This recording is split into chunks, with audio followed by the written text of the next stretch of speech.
حرمت قرآن کانفرنس میں شرکت کا اعزاز حاصل کر رہے ہیں۔ بارگاہ رب العزت میں دعا ہے کہ وہ ہماری حاضری کا ایک ایک لمحہ اپنی بارگاہ میں قبول فرمائے۔ قرآن مجید میرے اور آپ کے آقا و مولا حضور نبی رحمت صلی اللہ علیہ وسلم کا سب سے بڑا معجزہ ہے جو حضور کو عطا کیا گیا۔ معجزے کے بارے میں عادت باری تعالیٰ کچھ یوں رہی ہے کہ جس دور میں جس چیز کا عروج ہوتا تھا نبی کا معجزہ بھی اسی قبیل کا ہوتا تھا۔ مثال کے طور پہ حضرت موسیٰ علیہ السلام کے دور میں جادو کے فن کا عروج تھا، گھر گھر جادوگر پائے جاتے تھے، تو اللہ نے اپنے نبی حضرت موسیٰ علیہ السلام کو جو معجزہ دیا وہ ایسا تھا جو جادو کے فخر کو توڑتا دکھائی دیتا ہے۔ عصا دیا گیا جو چھوٹا بھی ہو جاتا ہے بڑا بھی ہو جاتا ہے، کبھی پتے جھاڑتے ہیں، کبھی بکریاں ہانکتے ہیں، کبھی ٹیک لگا کے کھڑے ہو جاتے ہیں، اندھیرے میں روشنی دیتا ہے، اور جب ضرورت پڑے تو اس کو پھینکتے ہیں تو اژدہا بن جاتا ہے اور ان کی رسیوں کو نگل لیتا ہے، سمٹتا ہے تو پھر عصا کا عصا، نہ قد بڑا نہ وزن بڑا نہ حجم بڑا۔ چونکہ یہ جادوگری کے فن کا عروج تھا تو اللہ نے اپنے نبی کو جو معجزہ دیا وہ جادو کے فخر کو توڑتا ہوا دکھائی دیتا ہے۔ حضرت داؤد علیہ السلام کا دور دیکھیے، یہ آہن گری کے فن کے عروج کا دور تھا۔ لوہے کو گرم کر کے نرم کر کے اس کو ڈھال کر کے مختلف صورتیں ظروف بنانے کی عادتیں تھیں قوم کی اور مزاج تھا۔ اللہ تعالیٰ جل شانہ نے حضرت داؤد علیہ السلام کو یہ معجزہ دیا کہ جب وہ لوہے کو ہاتھ میں لیتے موم کی طرح نرم ہو جاتا، پھر اس کی زرہیں بناتے یا اور جو چیز بنانا چاہتے وہ بنا لیتے۔ چونکہ لوہے کے فن کا عروج تھا تو جو معجزہ دیا گیا وہ اس دور کی مطابقت میں عطا کیا گیا۔ حضرت عیسیٰ علیہ السلام کا دور دیکھیے، یہ طب یونانی کے عروج کا دور تھا۔ حکیم بکرات، سقراط، حکیم افلاطون، حکیم جالینوس، ان لوگوں نے ہر مرض کی تدبیر، تشخیص اور علاج معالجہ دریافت کر لیا تھا۔ صرف 3 امراض کا علاج ان سے نہیں ہو سکا تھا۔ مادرزاد اندھے کی آنکھوں میں روشنی نہیں بھر سکتے تھے، کوڑی کے جسم کو شفا نہیں دے سکتے تھے، تیسرا ان کے پاس موت کا علاج نہیں تھا۔ باقی یونانی اطباء نے ہر مرض کا علاج دریافت کر لیا تھا۔ جب حضرت عیسیٰ علیہ السلام تشریف لائے تو حضرت عیسیٰ علیہ السلام کے دور میں طب کا عروج تھا، تو اللہ تعالیٰ نے انہیں جو معجزات عطا فرمائے وہ یہ تھے کہ انہیں ید بیضا دیا اور انہیں یہ طاقت دی کہ جب وہ کسی نابینے کی آنکھوں پہ ہاتھ رکھتے تھے تو اس کی آنکھوں میں روشنی آ جاتی تھی، جب کسی کوڑی کے جسم پہ اپنا دست نور پھیرتے تھے تو اس کو شفا مل جاتی تھی، مردے کو ٹھوکر مارتے تھے وہ اٹھ کے باتیں کرنے لگ جاتا تھا۔ طب یونانی میں ان 3 امراض کا علاج نہیں تھا تو اللہ نے اپنے نبی کو ان 3 امراض کا علاج دے کر کے مبعوث فرمایا۔ مختلف انبیاء علیہ السلام کے ادوار اور ان کو دیے گئے معجزات اور اس دور کا بانک پن، اٹھان اور عروج دیکھیے، پھر مطابقت کیجئے، آپ کو ایسا ہی ملے گا۔ جس دور میں جس چیز کا عروج رہا ہے نبی کا معجزہ اس فخر کو، اس افتخار کو توڑتا ہوا دکھائی دیتا ہے۔ میرے اور آپ کے آقا و مولا جب تشریف لائے، جلوہ فراز ہوئے، تو اس وقت زبان و بیان کا عروج تھا، گھر گھر شاعر اور ادیب پائے جاتے تھے۔ عرب اپنے علاوہ سب کو گونگا خیال کرتے تھے اور انہیں اپنی زبان اور اپنے بیان پہ، اپنی فصاحت و بلاغت پہ ناز تھا۔ تو اللہ تعالیٰ نے اپنے محبوب کو سب سے بڑا معجزہ قرآن دیا، اور پھر ان کو کہا کہ اگر تمہیں ہم نے جو اپنے نبی کے سینے پہ نازل کیا ہے، اپنے عبد خاص کو جو کتاب رحمت دی ہے، اس میں اگر تمہیں شک ہے تو اس کی مثل ایک سورت لا کے دکھاؤ، اور اکیلے سے نہیں بلکہ جڑ جاؤ، اکٹھے ہو جاؤ، اپنے حمایتیوں کو بلا لو۔ اور پھر کہا اگر تم نہیں لا سکے تو کبھی بھی نہیں لا سکو گے۔ علامہ جلال الدین سیوطی الاتقان فی علوم القرآن میں لکھتے ہیں، اگر قرآن کی مثل لایا جانا ممکن ہوتا تو بدر اور احد کی لڑائیاں نہ ہوتی۔ سیدھا سا اور آسان سا کام تھا کہ قرآن کی مثل کچھ لفظ گھڑ لیتے، لیکن یہ لڑائیاں ہوئیں، یہ مقاتلہ ہوا، یہ جنگیں ہوئیں، یہ اتنا کچھ ہوا۔ اس کا مطلب سیدھا سیدھا یہ ہے کہ قرآن مجید کے اس دعوے کا وہ جواب نہیں لا سکے، اور قرآن نے جو چیلنج کیا تھا اس چیلنج کو وہ قبول نہیں کر سکے۔ وہ اہل زبان تھے، شاعر تھے، ادیب تھے، اور وہ اپنے زبان و بیان پہ ناز کرتے تھے۔ تو قرآن مجید کی صرف ایک سورت کا مقابلہ کہا گیا تھا، اور سورت لازمی نہیں کہ کوئی بہت سارے رکوعات پہ مشتمل ہو، 3 آیات پہ مشتمل بھی ہو سکتی تھی، لیکن وہ نہیں لا سکے، اور 14 صدیاں گزر گئیں۔ آج بھی دنیا کے اوپر عربی جاننے والے مستشرقین موجود ہیں جو اسلام کے خلاف دن رات کوشاں ہیں، لیکن آج بھی قرآن مجید کا مثل نہیں لا سکتے اور نہ لایا جا سکتا ہے۔ یہ قرآن کا وہ دعویٰ ہے جو کل بھی موجود تھا اور قرآن کے اوراق میں آج بھی موجود ہے۔ جب کوئی بندہ مقابلہ نہ کر سکے تو پھر لڑائی پہ اترتا ہے، جب گفتگو دلائل سے بات نہ کر سکے تو پھر گریبان پکڑتا ہے۔ یہ دنیا کے اوپر ہم نے یہی دستور دیکھا ہے۔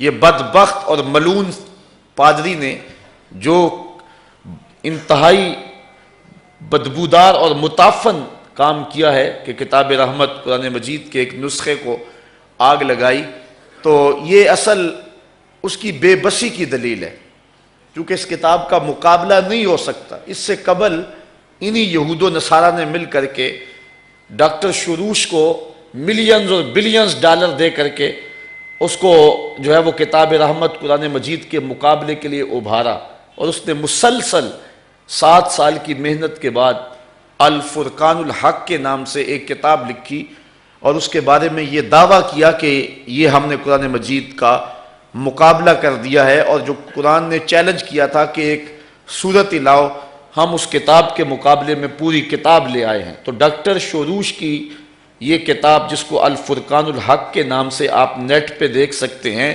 انہوں نے پوری دنیا کے اوپر اس کتاب کو پہنچایا، اور اس پر اربوں خربوں روپے انہوں نے صرف کیے، دنیا کے بڑے بڑے دانشوروں کی لائبریریوں میں پہنچایا، اور مختلف جرائد اور رسائل کے اندر ان کو چھپوایا اور دنیا کے کونے کونے تک پہنچایا۔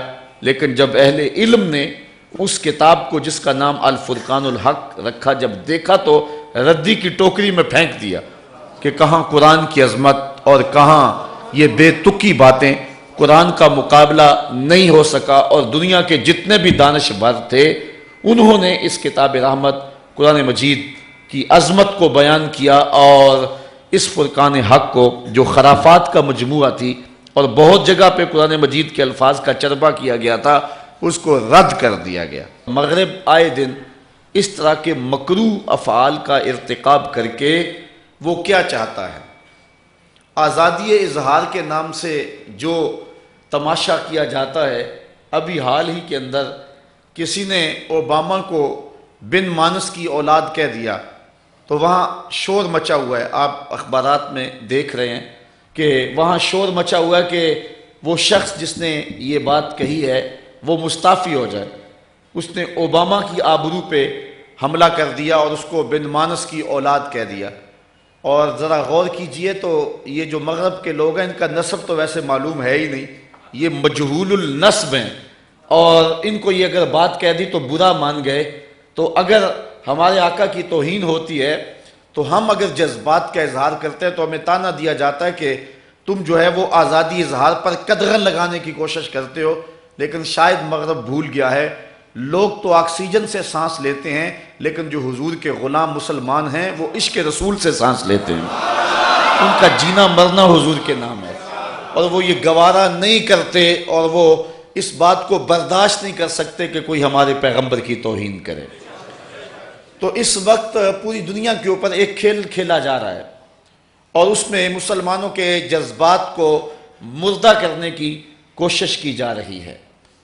اور میں یہ جب ناموس رسالت کے حوالے سے یہاں گفتگو ہوئی تھی، آپ کو شاید یاد ہوگا، میں نے کہا تھا کہ ہمارے مفکرین اس حوالے سے پریشان بھی ہیں، چونکہ ایک بات کو جب بار بار کیا جائے تو پھر احتجاج کا وہ زور باقی نہیں رہتا، اس لیے وہ بار بار چرکے لگا کر کے ہماری غیرت کی اس چنگاری کو جو ہے وہ بجھا دینا چاہتے ہیں۔ لیکن پریشانی اپنی جگہ پہ، لیکن اس امت کی کوکھ ابھی بھانج نہیں ہوئی۔ جب زبانیں کھلنے لگیں گی اور ہم اپنے آپ کو کمزور سمجھتے رہیں گے، لیکن اللہ تعالیٰ اپنے دین کی، اپنے نبی کی اور اپنے محبوب کی آبرو کی حفاظت کے لیے الوہی اہتمام بھی کرتا رہے گا۔ وہ تو اتنا غالب ہے کہ بابیلوں سے ہاتھی مروا دیتا ہے، وہ تو لنگڑے مچھر سے نمرود کے فخر کو توڑ دیتا ہے۔ اور آپ یہ تاریخ نوٹ کریں کہ گستاخان رسول کو جن لوگوں نے کیفر کردار تک پہنچایا ہے وہ بڑے بڑے علماء اور فقہا نہیں گزرے۔ کوئی لوہار کی دکان سے اٹھا اور کوئی جو ہے وہ پولیس کا ایک عام ملازم تھا اور اس نے حد کر دی۔ تو جن لوگوں نے بھی یہ کام کیے ہیں تو وہ کوئی علماء اور بڑے بڑے صلحاء نہیں تھے۔ اللہ تعالیٰ کی عادت یہ ہے کہ جو لوگ حضور کی توہین میں اپنا منہ کھولے تو اللہ تعالیٰ جل شانہ ایسے لوگوں سے جو ہے ان کا کلا کما کروا دیتا ہے، اور دنیا کو یہ بتلا دیا ہے کہ اگر تم کسی کے مذہب اور عقیدت پہ حملہ کرو گے تو پھر کسی کی کوئی سیکورٹی باقی نہیں ہوگی۔ اور بڑے بڑے حکمران اور بڑے بڑے تخت و تاج والے جن کی اتنی لمبی زبانیں ہو گئی تھیں، ایک قدم اٹھایا ہے جو ہے وہ پولیس کے ایک ملازم نے، جس کو ممتاز قادری سے دنیا یاد کرتی ہے، اور پھر اس کے ایک قدم سے ساری زبانیں اندر چلی گئی ہیں۔ تو انشاءاللہ اللہ تعالیٰ اپنے دین کی آپ حفاظت کروانے والا ہے، اور اللہ تعالیٰ جس سے چاہے کام لے لے، اس کے لیے کوئی مشکل نہیں ہے۔ لیکن ہم نے یہ ضرور، یہ اجلاس، یہ اجتماعات، یہ کانفرنسیں، یہ جلوس، یہ جو کچھ کیا جاتا ہے یہ غیرت کو بیدار رکھنے کے لیے کیا جاتا ہے۔ ایک ایسا طبقہ بھی معاشرے میں پایا جاتا ہے جو کہتا ہے کہ وہاں وہ سلسلہ ہو گیا، تمہارا اس کانفرنس کرنے سے کیا فائدہ ہوگا، تمہارا جلوس نکالنے سے کیا فائدہ ہوگا۔ لیکن اس سے ہم اپنے آپ کو بیدار رکھتے ہیں۔ وہ پہرے دار رات کو جب پہرا دیتا نا تو آواز دیتا ہے کہ جاگو جاگو، تو اگر لوگوں نے جاگنا ہے تو تجھے پہرے کے پیسے کیوں دیتے ہیں؟ اصل وہ جاگو جاگو کہہ کے اپنے آپ کو بیدار کر رہا ہوتا ہے اور اپنے جاگنے کا ثبوت دے رہا ہوتا ہے۔ اس لیے ہم نے اس موقع پہ اپنے جاگنے کا ثبوت فراہم کرنا ہے اور اس نعرے کو بلند کرنا ہے کہ آفاق کے ہر ہر گوشے میں قرآن سنا کر دم لیں گے، اب رکنا نہیں، اب تھمنا نہیں، فردوس میں جا کر دم لیں گے۔ اس پیغام، اس کتاب رحمت کے نور کو جہاں تک ممکن ہو ہم نے پہنچانا ہے، اور یہ ہماری ذمہ داری ہے۔ لیکن یہ بات ذہن میں رکھیں کہ اس کتاب کی حفاظت اللہ نے اپنے ذمہ کرم پہ لی ہے، اللہ تعالیٰ کے ذمہ کرم پہ ہے، اس کتاب کو مٹایا نہیں جا سکتا۔ اللہ تعالیٰ ارشاد فرماتا ہے بل ہوا قرآن مجید فی لوح محفوظ، یہ معزز عزت والی کتاب ہے اور لوح محفوظ میں رکھی گئی ہے، حفاظت میں ہے، اس کا کوئی کچھ نہیں بگاڑ سکتا، اس کو مصاحف سے بھی ختم نہیں کیا جاتا۔ ایک مصحف کو آگ کوئی لگا دے گا تو قرآن مجید تو ایک دن کے اندر جو ہے وہ ہزاروں کی تعداد میں چھپ رہا ہے، تو اس کو کیسے ختم کیا جا سکتا ہے؟ اگر کوئی ایسا منصوبہ کوئی تلاش بھی لے کہ پوری دنیا پر سے مصاحف کو ختم کر دے، لیکن کیا یہ کتاب حفاظ کے سینوں سے نکالی جا سکتی ہے؟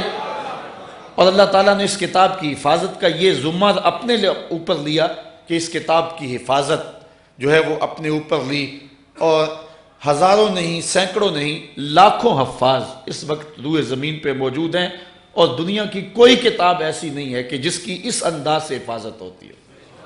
دنیا کی کوئی کتاب، چاہے وہ الہامی ہو چاہے وہ غیر الہامی ہو، دنیا کی کسی کتاب کے بارے میں نہیں کہا جا سکتا کہ کوئی کتاب اس قدر محفوظ ہے۔ یہ صرف اعزاز قرآن مجید کو ہے، اور پھر صدیاں گزرنے کے بعد اس کتاب کے اندر تحریف را نہیں پا سکی۔ اس کتاب کو کھولو تو پہلا جملہ یہ ہے، ذالک الکتاب لا ریب فیہ۔ حضرت امام شافعی نے ایک کتاب لکھی الرسالہ، میرے پاس موجود ہے۔ جب رسالہ لکھی تو آپ کے ایک شاگرد نے ان کے سامنے اس کتاب کو 80 بار پڑھا، اور ہر بار وہ کسی نئی غلطی سے متنبہ ہوئے اور فرمانے لگے اس زبر کی جگہ یہ کر دو، اس لفظ کی جگہ یہ لفظ کر دو، اس حرف کی جگہ یہ حرف کر دو۔ تو آپ کے سامنے 80 مرتبہ الرسالہ پڑھی گئی، اور 80 مرتبہ آپ نے اصلاح دی کہ یہاں یہ بدل دو، یہاں یہ بدل دو۔ جب 80 مرتبہ وہ کتاب پڑھی جا چکی اور ہر بار کسی نئی غلطی سے متنبہ ہوئے، تو امام شافعی فرمانے لگے داہو، چھوڑ دو، شافعی کی کتاب کو یہ حق نہیں ہے کہ اس میں کوئی غلطی نہ ہو، یہ حق صرف اللہ کی کتاب قرآن کو حاصل ہے کہ اس میں کوئی غلطی موجود نہ ہو۔ اور اللہ تعالیٰ نے قرآن مجید میں ارشاد فرمایا، واضح فرمایا کہ لاؤ اس کی مثل ایک صورت ہی لا کے دکھاؤ۔ ہمارے درس نظامی میں ایک کتاب ہے جو داخل نصاب ہے، الملقات السبع۔ یہ عربی ادب سیکھنے کے لیے طلباء کو پڑھائی جاتی ہے تاکہ وہ عربی کے مزاج کو اور لغت کو اور فصاحت و بلاغت کو سمجھ لیں۔ یہ 7 قصیدے ہیں جو کعبۃ اللہ کی دیوار سے لٹکے ہوئے تھے، اور فتح مکہ کے دن اتارے گئے اور فرمایا گیا انہیں محفوظ کر لو، یہ عرب کا بہترین ادب ہے۔ آج ہمارے درس نظامی کے مدارس کے اندر یہ کتاب سبقاً پڑھائی جا رہی ہے۔ یہ 7 ملقات کیا ہے؟ عرب ہر ہفتے کو کعبۃ اللہ کے پاس صحن حرم میں جمع ہوتے اور ان کے شعراء قصیدے لکھ کے لاتے، باقاعدہ منصفین بیٹھتے، جو قصیدہ سب سے اچھا ہوتا اعزاز کے لیے، اس کی عزت افزائی کے لیے اسے کعبۃ اللہ کی دیوار سے لٹکا دیتے۔ اگلے ہفتے پھر زور آزمائی کر کے، تباہ آزمائی کر کے آتے، جو قصیدہ سب سے بہتر قرار پاتا پہلے سے لٹکے ہوئے سے موازنہ کرتے، اگر اس سے بہتر ہوتا تو اس کو لٹکا دیتے، ورنہ وہ قصیدہ اپنی جگہ پہ لٹکا رہتا۔ اس طرح کعبۃ اللہ کی دیوار سے 7 قصیدے لٹکائے جا چکے تھے کہ حضور کے سینے پہ سورۃ الکوثر نازل ہو گئی۔ صحابہ نے عرض کی حضور آج جب وہ قصائد لے کے آئیں، ہمیں اجازت ہے ہم سورہ کوثر پیش کر دیں؟ حضور نے فرمایا ٹھیک ہے کر دینا۔ تو جب وہ قصائد لے کر کے آئے اور انہوں نے پڑھا، داد وصول کی، منصفین نے فیصلہ دیا کہ یہ قصیدہ سب سے اچھا ہے، تو مسلمانوں نے سورۃ الکوثر کو پیش کر دیا۔ جب انہوں نے دیکھا تو اس کی معنویت، اس کی شان و شوکت، اس کے لفظوں کا شکوہ، اس کا آہنگ اور جمال، اس کا صوتی تاثر دیکھ کر کے انہوں نے کہا کہ آج کی اس مجلس میں سب سے بہتر کلام جو ہے یہ سورۃ الکوثر ہے۔ 7 قصیدے لٹکے ہوئے تھے اور 8ویں سورہ کوثر لٹکا دی گئی۔ شعراء کے لیے چیلنج بن گیا کہ ایک ایسی سورت جو 3 آیات پہ مشتمل ہے، پھر منسوب بھی اس شخص سے جو دین دھرم میں ان کا مخالف ہے، اگلے ہفتے پورا زور کلام صرف کر کے آئے، لیکن ایک سے ایک بڑھ کر قصیدہ تھا، لیکن سورہ کوثر کا جب مقابلہ آیا تو سورہ کوثر کا مقابلہ نہ کر سکے۔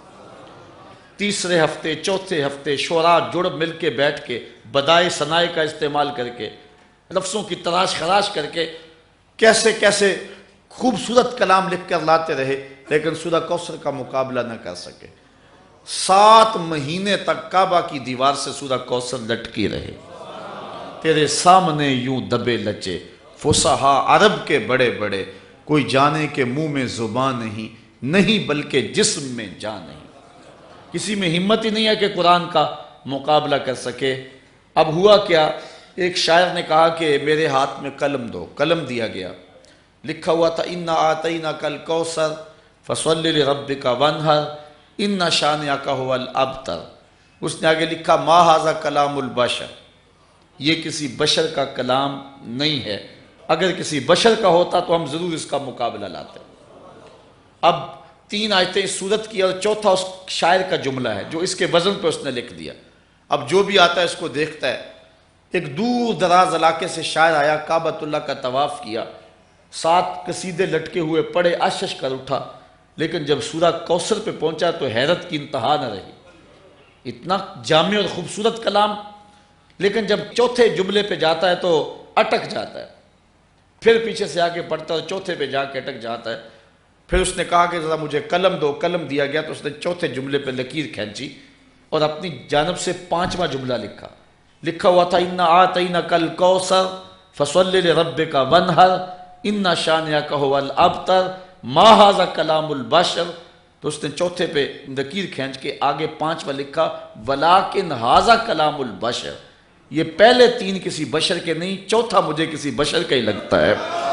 تو یہ قرآن کا اعجاز ہے، یہ قرآن کی شان ہے کہ اگر اس کی کوئی مثل لانا چاہے بھی تو قرآن کی مثل نہیں لا سکتا۔ اور یہ قرآن کا چیلنج 14 صدیاں قبل بھی موجود تھا اور 14 صدیوں کے بعد آج بھی موجود ہے۔ قرآن کا مقابلہ کرنے والے آئیں نہ دنیا کے ادیبوں کو اکٹھا کریں، دنیا کے عربی شاعروں کو اکٹھا کریں، اور جو ہے وہ شیخ احمد کے پاس بیٹھ کر کے مسٹر ہیمفر نے بھی تو سیکھی تھی عربی، اور کتنے کتنے مستشرقین نے علماء عرب کے پاس بیٹھ کے عربی میں مہارت حاصل کی، لیکن آج تک قرآن کا مقابلہ نہیں لا سکے۔ یہ اس کتاب کی شان ہے اور یہ اس کتاب کی عظمت ہے کہ اس کتاب کا مقابلہ نہ کوئی کل لا سکا اور نہ کوئی آج لا سکا۔ دنیا کی ناکامی ہے اس میں کہ قرآن کا مقابلہ نہیں لا سکتے۔ اور کتاب رحمت قرآن مجید اپنا نور آج بھی بانٹ رہا ہے۔ یہ جو کچھ ہوا ہے یہ ایسے ہی نہیں ہو گیا کہ ایک بندے نے اٹھ کے جوش میں آ کے ایک نسخے کو آگ لگا دی ہے، ایسا نہیں ہوا، بلکہ دنیا کے اوپر ہمارا کردار تو مسخ ہو گیا۔ میں اس بات کو تسلیم کرتا ہوں، علماء کا بھی مسلم عوام کا بھی ہمارا کردار مسخ ہو چکا ہے۔ آج ہمارے کو دیکھ کر کے لوگ اسلام نہیں لا رہے، بلکہ ہمارے کو دیکھ کر کے لوگ اسلام سے دور ہٹ رہے ہیں۔ میں نے وہ آپ کے سامنے رکھا تھا سوامی لکشمن پرشاد کا انٹرویو کسی زمانے میں، کہ اس نے کہا تھا کہ میں مسلمانوں کے نبی کی سیرت لکھی ہے عرب کا چاند اس نام سے، اور اس کو کہا گیا تھا کہ تو مسلمانوں کہ نبی کی سیرت لکھی، لوگ اس کو پڑھ کے ایمان کی تازگی پاتے ہیں، تو مسلمان کیوں نہیں ہو گیا؟ تو اس نے 2 لفظی جواب دیا تھا۔ اس نے کہا جب میں مسلمانوں کے نبی کی تعلیمات دیکھتا ہوں تو پھر میرا جی چاہتا ہے میں مسلمان ہو جاؤں، لیکن جب ان کے کردار کو دیکھتا ہوں تو میں کہتا ہوں میں ہندو ہی ٹھیک ہوں۔ ہمارا کردار تو لوگوں کے راستے میں رکاوٹ بنا ہوا ہے، اور یہ یقینی اور طے شدہ بات ہے۔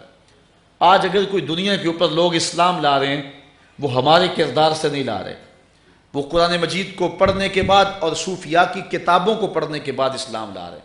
امام غزالی کو پڑھ رہے ہیں، شیخ ابو طالب مکی کو پڑھ رہے ہیں، ان لوگوں کو پڑھ کے وہ اسلام لا رہے ہیں اور قرآن مجید کو ڈائریکٹ پڑھ رہے ہیں، اور اس سے ان کو فیض مل رہا ہے۔ 9/11 کے واقعہ کے بعد امریکہ کے بک سٹالوں پہ سب سے زیادہ فروخت ہونے والی کتاب قرآن مجید ہے۔ اب مغرب کے جو ہے وہ بنیاد پرست لوگ ہیں وہ گھبرا گئے ہیں کہ اب اس اسلام کی بڑھتی ہوئی طاقت کو روکا نہیں جا سکتا، چونکہ یہ قرآن ہمارے نبی کا زندہ معجزہ ہے۔ اقبال علیہ رحمہ نے کہا تھا کتاب زندہ قرآن حکیم، حکمت او لا یزالست و قدیم۔ اقبال کہتا ہے کہ یہ کتاب زندہ ہے، یہ ہمیشہ زندگی بانٹے گی، جب امت مردہ بھی ہو جائے گی یہ کتاب پھر بھی زندہ ہوگی۔ اور آج امت کا حال واقعی ایسا ہے، اگر باتیں تلخ نہ ہوں تو کروں، اگر آپ شکوہ نہ کریں تو 2-4 باتیں میں آپ سے کرنا چاہتا ہوں۔ آج جو ہماری حالت ہے وہ بڑی ناگفتہ بے ہے۔ میں آپ سے ایک سوال پوچھنا چاہتا ہوں کہ ہم پاکستان اور انڈیا کے اس میچ ہار گئے، بڑا دکھ ہوا، مجھے بھی ہوا، آپ کو بھی ہوا۔ ایک پاکستانی ہونے کی حیثیت سے جو ہے وہ ہمیں دکھ ہونا چاہیے تھا۔ انڈیا ہمارا ازلی دشمن ہے اور وہ بدبخت ہے اور ہمیشہ ہمیں نقصان پہنچانے کے لیے اس نے ہمیشہ کوشش کی، لہٰذا اس کی جیت بھی ہمارے لیے تکلیف کا باعث ہے اور پاکستان کی ہار بھی ہمارے لیے جو ہے وہ باعث اذیت ہے۔ لیکن ایک کھیل کی حد تک ہی رہنا چاہیے، لیکن ہم لوگوں نے جو کچھ کیا اس سے تو لگتا تھا یہ بڑی زندہ قوم ہے۔ لوگوں نے اینٹیں مار کے اپنے کیا فیصل آباد میں، اخبارات آپ نے دیکھے، کچھ لوگوں نے جو ہے وہ خودکشی کی کوشش کی، کچھ لوگوں نے جو ہے وہ دیواروں سے ٹکریں ماری، سکرینیں توڑ دیں، اور 6 سے 7 تک لوگ جو ہیں وہ ہارٹ اٹیک سے جو ہیں وہ مر گئے، اور باقی لوگ جو ہیں وہ اس مرض میں مبتلا ہو گئے۔ دکھ کی کیفیت جو ہوئی وہ ایک الگ کہانی ہے۔ میں کہتا ہوں یہ بڑی غیرت مندی کا مظاہرہ کیا گیا ہے، اور بڑے جوش و غضب کی کہانی ہے جو میری قوم نے رقم کی ہے۔ میں کہتا ہوں کہ ایک کھیل ہار گئے ہم، تو اس وقت تو ہمیں ہارٹ اٹیک ہو رہا ہے، اس وقت تو ہم اپنے چہرے پہ اور اپنے منہ پہ اینٹیں مار رہے ہیں، اس وقت تو ہم جو ہے وہ ٹیلی ویژن بند کر رہے ہیں کہ ہم سے یہ پاکستان کی ہار کا منظر نہیں دیکھا جا سکتا، اس لیے ہم نے پہلے ہی جو ہے وہ آف کر دیا ہے۔ میں آپ سے پوچھتا ہوں کہ جس دن ریمر ڈیوس کو لے کے جا رہے تھے امریکی گنڈے، اس دن تو کسی نے سکرین بند نہیں کی کہ یہ منظر ہم سے دیکھا نہیں جاتا، اس دن تو کسی نے سکرین نہیں توڑی۔ پاکستان میچ ہار گیا تو اپنے آپ کو اینٹیں مار رہے اور ہارٹ اٹیک ہو رہے لوگوں کو۔ جب کتاب رحمت قرآن مجید کو آگ لگا دی گئی تھی، اس دن تو کسی ایک کو بھی ہارٹ اٹیک نہیں ہوا، اس دن تو کوئی ایک شخص بھی جو ہے وہ اس کی زندگی زیر و زبر نہیں ہوئی ہے۔ تو مجھے بتاؤ کہ اگر ہمارے اوپر عذاب مسلط ہیں تو کیا ایسا نہیں ہے کہ ہم طاؤس و رباب کو اولیت دے چکے ہیں اور شمشیر و سنان کی زندگی جو ہے اس کو خیر آباد کہہ چکے ہیں، اور ہم ایک کھیل کو اتنا آگے بڑھا دیا کہ وہاں اپنی جان جیسی متاع عزیز بھی وار رہے ہیں، اور کتاب رحمت قرآن مجید کو آگ لگا دی گئی۔ پورے جہان کو آگ لگ جانی چاہیے تھی، لیکن جو ہے وہ چین سے لے کر مراکش تک اور پوری دنیا کے اوپر جتنے بھی مسلمان بستے ہیں، یہ چند مذہبی ذہن اور سوچ رکھنے والے لوگ سڑکوں پہ آئے ہیں، باقی لوگ اپنی عافیت قدوں میں تھے۔ کیا قرآن کا ان کے ساتھ ربط نہیں ہے؟ میچ کے وقت تو ساری قوم دیوانی ہو گئی تھی، ساری قوم میں کہتا ہوں پاگل ہو گئی ہوئی تھی، اور جو بعد میں حال ہوا قوم کا، اور جس طرح کے قوم کے جذبات دیکھنے میں آئے، وہ تمہارے جذبات جو ہے کتاب رحمت قرآن مجید کو جب آتش زدہ کیا گیا تھا، اس وقت تمہارے مذہبی جذبات کہاں گئے ہوئے تھے؟ اس وقت تمہاری کیفیتیں اس طرح دیکھنے میں کیوں نہیں آئی؟ شاید مغرب تمہیں چیک کرنا چاہتا تھا، اور اس نے چیک کر لیا کہ تمہارے نزدیک میچ کی اہمیت زیادہ ہے، اور کتاب رحمت کو آگ لگ جائے تو اس کو تمہارے نزدیک جو ہے وہ اہمیت تم نہیں دیتے ہو۔ اس لیے اس نے دوبارہ اعلان کیا کہ اب اس کے 6000 نسخے بھی جلائے جائیں گے، اور ہر مسجد کے سامنے یورپ کے اندر جو ہے اور امریکہ کے اندر جو ہے وہ ہم مظاہرے بھی کریں گے۔ اس نے اندازہ کر لیا کہ یہ قوم جو ہے وہ قوم مردہ ہے، لیکن اس بجھی ہوئی راکھ کے اندر بھی چنگاریاں موجود ہیں۔ بعض اوقات ایک شخص ہی پوری قوم کا کفارہ ادا کر دیتا ہے۔ لیکن میں آپ سے یہ پوچھنا چاہ رہا ہوں کہ اپنے اندر آپ خود اتر جائیں اور اپنے آپ سے سوال کریں۔ چلو ساری زندگی نہیں، میں آپ سے یہ نہیں کہتا کہ بچپن سے لے کر آج تک بوڑھے بھی موجود ہیں، جوان بھی موجود ہیں، جس دن سے قرآن مجید کو آگ لگائی گئی ہے، کتاب رحمت کی آتش زدگی کا واقعہ ہوا ہے، میں آپ سب سے پوچھتا ہوں، تلخ سوال ہے، جس دن سے قرآن مجید کو آگ لگائی گئی ہے اس دن سے لے کر آج تک تقریباً 1 مہینہ ہو گیا ہے، مجھے بتاؤ کہ آپ نے قرآن کے لیے کیا کیا ہے؟ مجھے اس سوال کا جواب دو۔ باقی پچھلی زندگی کا سوال میں نہیں آپ سے کرتا۔ جس دن سے قرآن مجید کو آگ لگائی گئی ہے ابھی مہینہ بھی نہیں ہوا، اس 1 مہینے میں آپ لوگوں نے قرآن مجید کی خدمت اور قرآن مجید کے لیے کون سی نوکری سر انجام دی اور کیا کیا اس کے لیے؟ اگر کچھ کیا ہے تو آپ کو مبارک ہو، اور اگر نہیں کیا ہے تو پھر اپنے اندر اتریں، اور آج عزم کر کے، ارادہ کر کے، عہد کر کے جائیں کہ جو زندگی بیت گئی، آئندہ زندگی کے جو تھوڑے سے دن ہے یہ قرآن کی نوکری کرتے رہیں گے، اس قرآن کے نام لگا دیں گے۔ جو نوجوان کمپیوٹر جانتے ہیں وہ صبح و شام جو ہیں وہ قرآن مجید کی عظمت کے موضوع پر اور قرآن مجید کی تعلیمات کو جو ہے وہ مختلف، اب ذاتی ویب سائٹ بنا سکتے ہیں تو بنا کر جو ہے وہ دنیا کے آگے پہنچائیں، نہیں تو یوٹیوب کے اندر ڈالتے چلے جائیں، ایک طوفان بپا کر دیں۔ اس وقت دنیا کے اوپر 6 ارب انسان بستے ہیں جس میں 1.5 ارب مسلمان ہیں، تو اس کا مطلب یہ ہے کہ دنیا کے اندر ہر 4تھا شخص جو ہے وہ مسلمان ہے۔ تو مسلمانوں کی اتنی بڑی تعداد ہو، اور اگر ہم راست اقدام ہو جائیں اور کسی معاملے میں اپنا رخ سیدھا کر لیں تو کفر کو جو ہے وہ راستہ نہ ملے دم دبا کر بھاگنے کا، لیکن دشمن اگر دلیر ہے اور شیر ہے تو وہ ہماری کمزوریوں کی وجہ سے ہے۔ ہم نے کبھی شعوری طور پہ بھی کچھ نہیں کیا ہے۔ یہ زمانہ جو ہے وہ میڈیا کا دور ہے، اس لیے ہم نے اس حوالے سے اپنے کردار کو، یہ مؤثر ترین کردار ہے جب تلوار اٹھانے کا، اور جب وہ حالات آئیں گے تو اس کے لیے بھی ہم نے عملی طور پہ تیار رہنا ہے، لیکن سر دست جو ہے وہ ہم اپنے ملک کے اندر ایسا اگر کوئی عمل کرتے ہیں تو وہ خانہ جنگی کی طرف بڑھ جائے گا۔ اس لیے ہم اس وقت کے انتظار میں ہیں کہ جب صالح حکمران کا سایہ ہمارے اوپر آئے، اور پھر امت مسلمہ کا جو قائد ہے وہ جہاد کا اعلان کرے، اور پھر جب وہ اعلان ہوگا، یہ میں آپ کو خوشخبری دیتا ہوں، یہ اعلان پاکستان سے ہوگا۔ جو حضور نے غزوہ ہند کی بشارت دی ہے، اس جنگ اسلام کا جس کو حضور نے غزوہ ہند کہا، اور پھر یہ بھی لطف کی بات ہے، میں نے 1 سال قبل فیصل آباد میں گفتگو کر رہا تھا تو مجھے ایک نوجوان نے کھڑے ہو کے کہا کہ غزوہ تو وہ ہوتا ہے کہ جس میں حضور شریک ہوتے ہیں، جس میں حضور شریک نہیں ہوتے وہ غزوہ نہیں ہوتا، وہ سریہ ہوتا ہے۔ اور آپ نے کہا کہ غزوہ ہند، میں نے کہا حدیثوں میں بھی غزوہ آیا ہے، اس لیے میں غزوہ کہہ رہا ہوں، لیکن جو آپ کا سوال ہے میں اس کا بھی جواب دیتا ہوں۔ میں نے کہا کہ غزوہ وہ ہوتا ہے جس میں حضور شریک ہوں، تو جو قرب قیامت میں پاکستان سے لوگ اٹھ کے جنگ کریں گے وہ غزوہ اس لیے ہوگا کہ حضور اس میں شریک ہوں گے، حضور اس میں شریک ہوں گے۔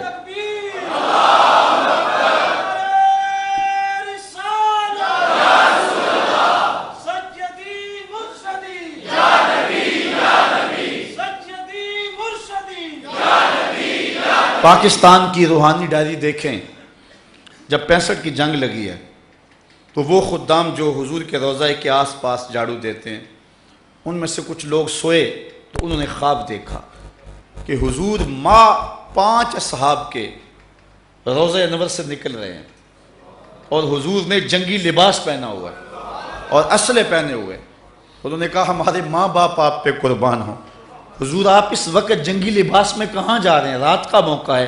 تو حضور علیہ السلام نے فرمایا کہ پاکستان پہ ہندوستان نے حملہ کر دیا ہے، میں ان کی مدد کو جا رہا ہوں۔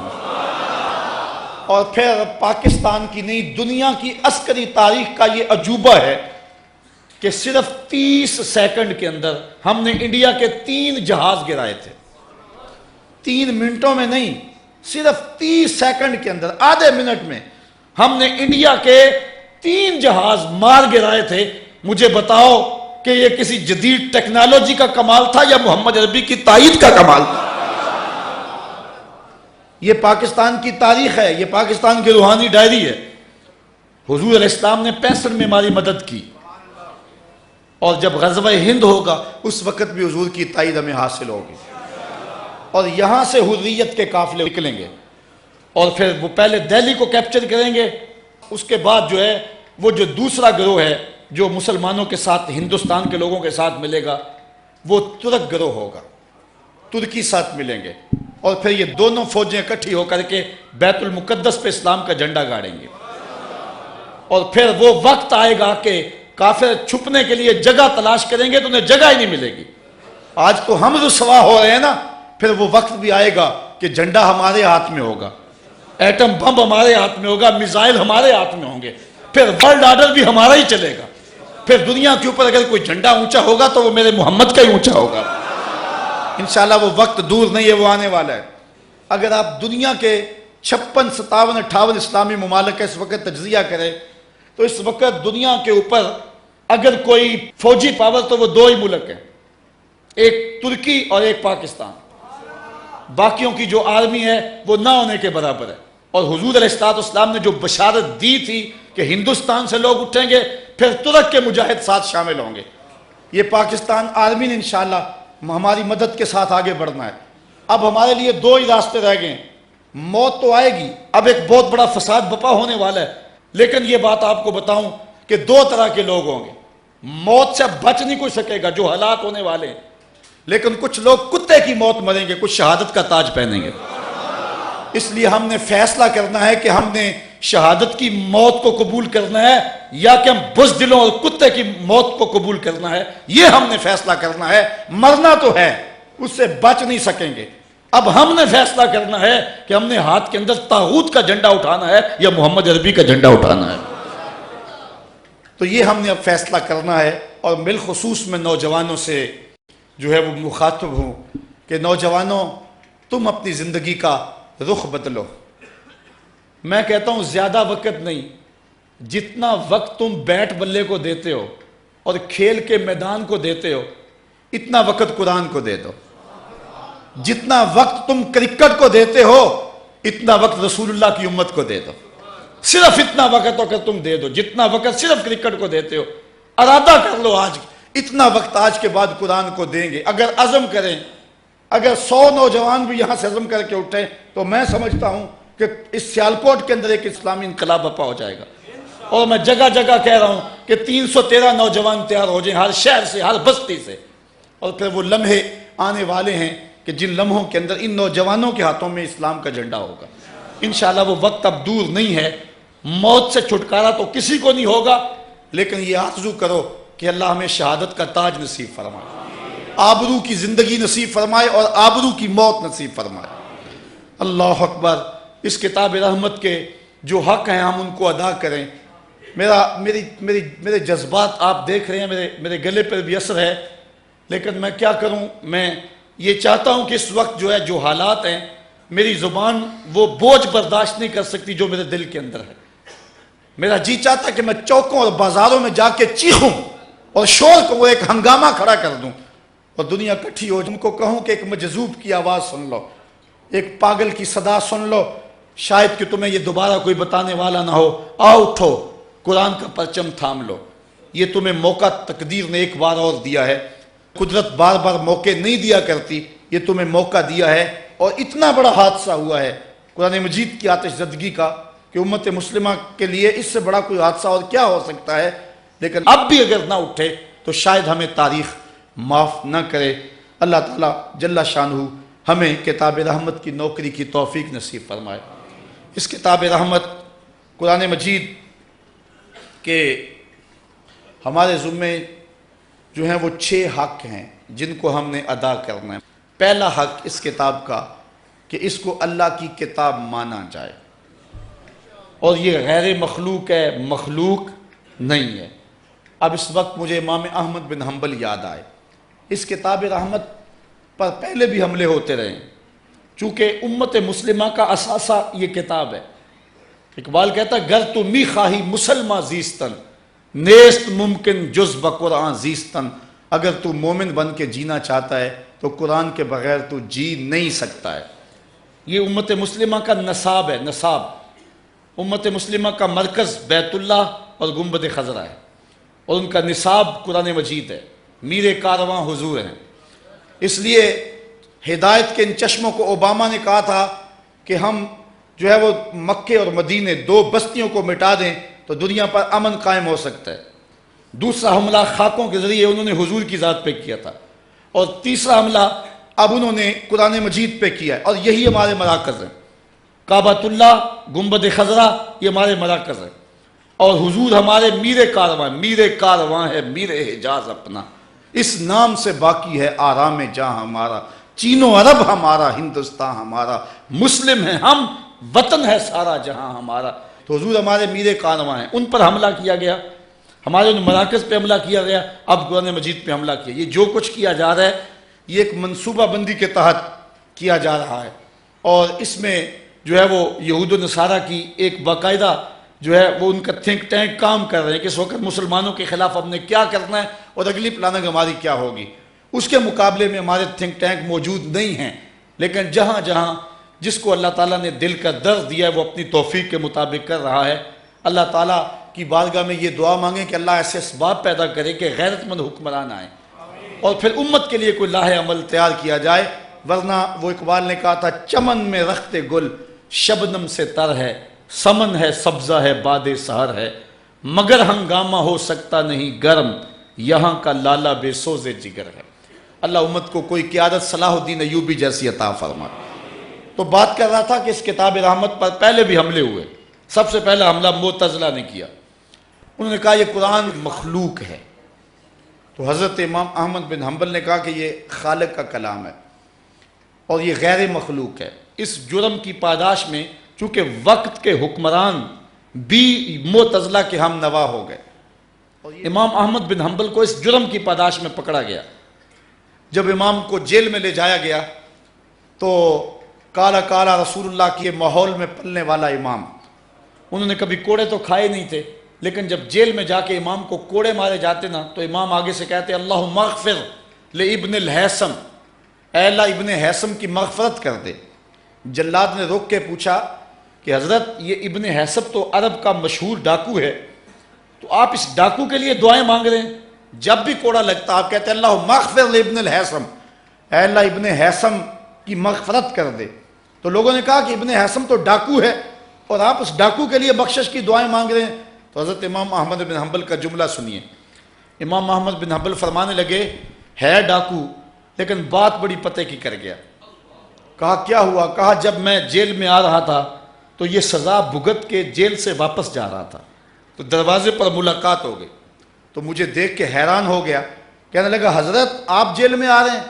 میں نے کہا کہ مسئلہ خلق قرآن میں جیل میں آ رہا ہوں کہ حکمرانوں کا مزاج معتزلہ کے مطابق ہے کہ قرآن مخلوق ہے، اور میں کہتا ہوں مخلوق نہیں ہے بلکہ غیر مخلوق ہے، اس جرم میں مجھے پکڑا اور مجھے جیل میں ڈال رہے ہیں۔ تو ابن الحیثم کہنے لگا کہ میں 100ویں مرتبہ کوڑے کھا کے واپس جا رہا ہوں، ہر بار ڈاکہ کرتا ہوں اور میں اس دھرتی کے اوپر شیطان کا نمائندہ ہوں، 100ویں مرتبہ سزا بھگت کے واپس جا رہا ہوں اور اپنا کام جا کے پھر بھی نہیں چھوڑوں گا۔ مجھے کہنے لگا اے احمد بن حنبل میں تو شیطان کا نمائندہ ہوں اور میں شیطان کی کانڈ نہیں لگنے دی، اور تم تو رحمان کے نمائندے ہو، کہیں ایسا نہ ہونا کہ کوڑوں کی ضرب سے بھاگ جاؤ اور اپنے موقف سے دستبردار ہو جاؤ۔ کہتے ہیں کوڑوں کی ضرب تو بڑی ہے لیکن جب کوڑا میرے بدن پہ لگتا ہے تو مجھے اس کا جملہ یاد آ جاتا ہے اور میرے میں حوصلہ پیدا ہو جاتا ہے کہ وہ شیطان کا نمائندہ ہو کے شیطان کی پشت نہیں لگنے دی اس نے، میں تو رحمان کا رہندہ ہوں، تو اسلام کا جھنڈا کیسے نیچا ہونے دوں گا؟ تو پہلا حق اس کتاب رحمت قرآن مجید کا ہے کہ اس کو مانا جائے کہ یہ اللہ کی کتاب ہے۔ تلاوت یہ دوسرا حق ہے۔ سیارہ ڈائجسٹ چھپا تھا، اس کا قرآن نمبر، اس میں ایک واقعہ لکھا تھا، ہندوستان کے کسی مسلمان قبرستان میں تقسیم ہند سے قبل قبرستان میں قبر کھودتے کھودتے 7 والی قبر کی اینٹ گر گئی۔ جب اینٹ گری تو قبر کا جو مدفون تھا اس کا کفن بھی میلا نہیں ہوا تھا بلکہ ایک تازہ پھول اگا ہوا تھا اور گلاب کی مہک پوری لاحد میں تھی اور وہ اس کے نتنوں کے قریب خوشبو دے رہا تھا۔ لوگوں نے اینٹ واپس کر دی، لگا دی، تدفین کر کے اس شخص کی جستجو میں نکلے کہ یہ کون سا شخص ہے، کوئی اللہ کا ولی ہے، کوئی نیک شخص ہے۔ چلتے چلتے ایک بوڑھی عورت کے گھر تک ان کی رسائی ہوئی جو اس کی بیوہ تھی اور ابھی موجود تھی۔ جا کر کے پوچھا کہ ہم نے تیرے شوہر کی قبر کے اندر اسے دیکھا ہے کہ اس کا کفن بھی میلا نہیں ہوا اور تازہ گلاب کا پھول جو ہے اس کی قبر میں کھلا ہوا ہے، تو بتانا وہ کون سا نیک عمل کرتی تھی تاکہ ہمیں پتہ چلے۔ تو اس نے کہا کہ مجھے تو کوئی یاد نہیں کہ اس کو خاص نیک عمل تھا، اس کا عام سادہ سا مسلمان تھا، 5 ٹائم نماز پڑھ لیتا تھا، بس کوئی خاص عمل میری نظر میں تو نہیں۔ ہاں یاد آیا قرآن مجید پڑھا ہوا نہیں تھا لیکن قرآن سے پیار بڑا کرتا تھا۔ جب لوگ صبح کے وقت قرآن لے کے بیٹھ جاتے اس کو بڑا دکھ ہوتا کہ میں بوڑھا ہو گیا اور قرآن نہیں پڑھ سکا، تو پھر وہ ایسے کرتا کہ طاق سے قرآن مجید کو نکالتا، اتار کر کے کھولتا اور قرآن کو کھول کر کے ایک ایک سطر پہ انگلی رکھتا اور کہتا کہ یہ بھی اللہ کا کلام ہے، یہ بھی سچ ہے، یہ بھی میرے رب کا کلام ہے، یہ بھی سچ ہے، یہ بھی میرے رب کا فرمان ہے، مجھے نہیں پتا کیا ہے لیکن ہے یہ بھی سچ۔ وہ کہتا ہے اس کو آدھا گھنٹہ 15 منٹ جتنی فرصت ہوتی وہ روزانہ قرآن مجید اتارتا اور ایک ایک سطر پہ انگلی پھیرتا جاتا اور کہتا جاتا یہ بھی حق ہے، یہ بھی سچ ہے، یہ بھی رب کا کلام ہے اور یہ بھی سچ ہے۔ کہا اس کا یہی عمل ہے کہ جو اس کو قبر کے اندر بہتریوں کا ذریعہ بنا۔ یار قرآن مجید کو، اللہ کی کتاب ماننے والے کو یہ اعزاز نصیب ہوتا ہے، تو بتائیے کہ جو اس کتاب کی تلاوت صحت لفظی کے ساتھ کرے اس کے درجے کتنے ہوتے ہیں۔ حضور علیہ السلام نے فرمایا جو قرآن پڑھتا ہے لیکن زبان کے اندر لکنت کی وجہ سے اس سے صحیح پڑھا نہیں جاتا اور وہ اٹک اٹک کے پڑھتا ہے، اللہ کے محبوب فرماتے ہیں اللہ اس کو پڑھنے والوں سے دگنا ثواب دیتا ہے، دوہرا ثواب اس کو ہوتا ہے۔ یہ دوسرا حق ہے کہ اس کتاب کی تلاوت کی جائے۔ یہ معمول بنائیں کہ روزانہ کم از کم 2 رکوع ضرور اس کتاب رحمت کے تلاوت کریں۔ کیا اس بات کا عہد کرتے ہیں کہ 2 رکوع ضرور تلاوت کریں؟ آج گھروں میں برکت اس لیے نہیں رہی، ہمارے گھروں میں جو ہے وہ قرآن نہیں رہا۔ کبھی کسی کا فون آ جائے نا رات، یا کسی کو کام اچانک پڑ جائے، تو بعض ساتھی ایسے ہوتے ہیں کہ ان کو فون پہ بات ہوتی ہے تو وہ کہتے ہیں کہ میں جاگ ہی رہا تھا، بلکہ نیند نہیں آ رہی تھی، میں نے فلاں چینل کھولا ہوا تھا اور میں جو ہے وہ دیکھ رہا تھا، نیند نہیں نہ آ رہی تو دل بہلانے کے لیے چینل کھول لیا۔ تو میں کہا کرتا ہوں جب نیند نہیں آ رہی تم چینل کھولتے ہو، کاش کے قرآن کھول لیتے۔ چینل تمہیں سکون نہیں دیتا، تم قرآن کھولتے، قرآن کی آیتیں تمہیں نور دیتی۔ حضور نے فرمایا راتوں کو اٹھ کے قرآن پڑھا کرو اور قرآن پڑھتے ہوئے رویا کرو۔ فَإِن لَّمْ تَبْكُوا فَتَبَاكُوا، اگر رونا نہ آئے تو رونے کی کوشش کیا کرو۔ حضرت داتا صاحب سے کسی نے پوچھا اگر کوئی رونے کی کوشش کرے پھر بھی رونا نہ آئے تو آپ فرمانے لگے پھر مقدر پہ رویا کرے۔ اتنا سنگ دل ہو گیا ہے کہ رونے کی کوشش کرتا ہے تو پھر بھی اس کو رونا نہیں آتا۔ فرمایا اگر اللہ سے باتیں کرنے کو جی چاہے تو قرآن کھول کے بیٹھ جایا کرو، یہ اپنے رب سے ہم کلام ہونا ہے۔ بلکہ حضور فرمایا قرآن اللہ کی وہ لٹکتی ہوئی رسی ہے جس کا ایک سرا تمہارے ہاتھ میں ہے، دوسرا سرا تمہارے رب کے ہاتھ میں ہے۔ اس کتاب رحمت کا تیسرا حق جو ہے اس کو سمجھنا، یہ کیا کہہ رہا ہے، یہ پیغام کیا دے رہا ہے، یہ ہمیں بتا کیا رہا ہے۔ حضور کی معرفت ہمارے نام خط ہے، گو ہم عربی نہیں جانتے ہیں، لیکن جب اگر خط کسی کا آ جائے انگلش میں، ہم انگلش نہ جانتے ہوں تو وہ چٹھی لے کر کسی پڑھے لکھے شخص کے پاس چلے جاتے ہیں کہ ہمیں پڑھ کے تو سناؤ، خوشخبری ہے یا کسی غم کی بات ہے۔ قرآن مجید عربی ہم نہیں جانتے تو ایسے لوگوں کے پاس جائیں جو عربی کے مزاج سے واقف ہیں، ان کو کہو یہ ہمارے رب کا پیغام ہے جو ہمارے رسول اللہ کی معرفت ہمارے تک پہنچا ہے، ہمیں بتایا جائے یہ کتاب ہمیں کیا کہتی ہے، اس کو مفاہیم و مطالب کے ساتھ پڑھا جائے، یہ اس کتاب کا تیسرا حق ہے۔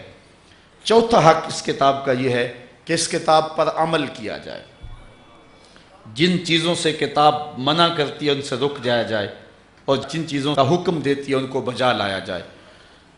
یہ بھی اپنے دامن میں مضمون بڑی اہمیت رکھتا ہے، مجھے وقت کا احساس ہے۔ اور پانچواں حق اس کتاب کا یہ ہے کہ اس کتاب کا ابلاغ کیا جائے، دنیا کے کونے کونے تک اس کتاب رحمت کو پہنچایا جائے۔ اتنی بڑی صداقت اور اتنی بڑی حقیقت یہ ہمارے پاس موجود ہے، لیکن ہم نے اس کو پوری دنیا تک ابھی تک پہنچا نہیں سکے ہیں۔ اس وقت ضرورت ہے اس امر کی کہ اس کتاب کے علم کو، جھنڈے کو لے کر کے اٹھیں اور دنیا کے ایک ایک گوشے تک اس کتاب رحمت کو پہنچائیں، اس کے مفاہیم کو، اس کی صداقتوں کو، اس کی سچائیوں کو، اس کے اجالوں کو دنیا کے ایک ایک کونے تک اور ایک ایک گوشے تک اس کتاب رحمت کو پہنچائیں۔ اور چھٹا حق اس کتاب کا یہ ہے کہ اگر اس کتاب کی کوئی توہین کرتا ہے تو ہم اپنی جان پہ کھیل جائیں، اس کتاب کی توہین نہ ہونے دیں۔ یہ ہماری ذمہ داری ہے اور اس کو ہم نے نبھانا ہے۔ جہاں تک ہماری پہنچ نہیں ہے وہاں تک ہم سے نہیں پوچھا جائے گا، اور جہاں تک ہماری پہنچ ہے وہاں ہمیں ضرور سوال ہوگا۔ اللہ تعالیٰ جل شانہ کی بارگاہ میں یہ دعا ہے کہ اللہ تعالیٰ ہمیں اس کتاب رحمت کی نوکری کی توفیق عطا فرمائے۔ اللہ اپنی